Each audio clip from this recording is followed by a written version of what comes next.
Voters in South Carolina are heading to the polls to choose between candidates for the South Carolina State Superintendent of Education. Two of the candidates going head-to-head are Lisa Ellis and Ellen Weaver. The two candidates are very different. The upcoming superintendent election is important. What matters to me is that we have a candidate and an upcoming superintendent who is in touch with how teachers are affected in the classrooms. The election is very important.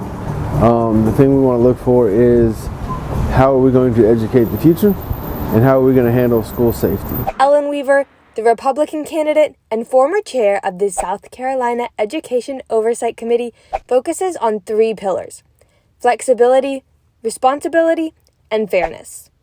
She supports education savings accounts, where money would follow the child. This includes private school tuition support. According to quarterly earning reports, many of Weaver's campaign donors are out of state and donate larger amounts of money compared to her opponents. Lisa Ellis is the Democratic candidate and is the founder of SC for Ed, an organization that looks to improve the education system in South Carolina. She is running a grassroots campaign consisting of few employees and relying mostly on volunteers.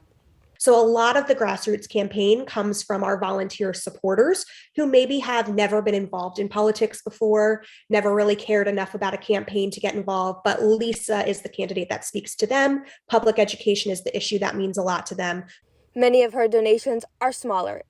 According to the last quarterly reports, 40% of Ellis's donors are educators compared to roughly 4% of Weaver's donors. You know, we don't make a lot of money, so for them to have that faith in me to donate money has been really great. Ellis supports fully funding public education, which includes providing supports she feels students need. This includes supporting school staff with mental health professionals, social workers, and school nurses, as well as making sure that special education programs are fully staffed and supported. And, you know, when you think about all of the other issues that we're dealing with, they boil down to not having those adults in the building. There is one big difference between Ellis and Weaver: experience in the classroom. Ellis is a public school teacher at Blythewood High School, the school right behind me. She has 22 years of experience in the classroom.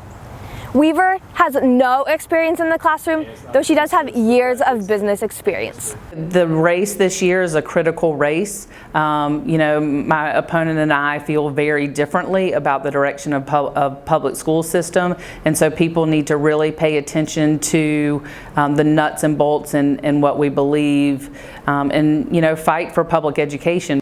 Ella says that her experience in the classroom has motivated her. You know, I hope that I can take that understanding of how schools work and take it up to a policy level.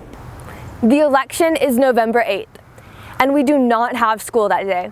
Hit the polls if you are registered to vote. We reached out to Weaver multiple times but received no response. Reporting for RNE-TV Live, I'm Lillian Morosevich.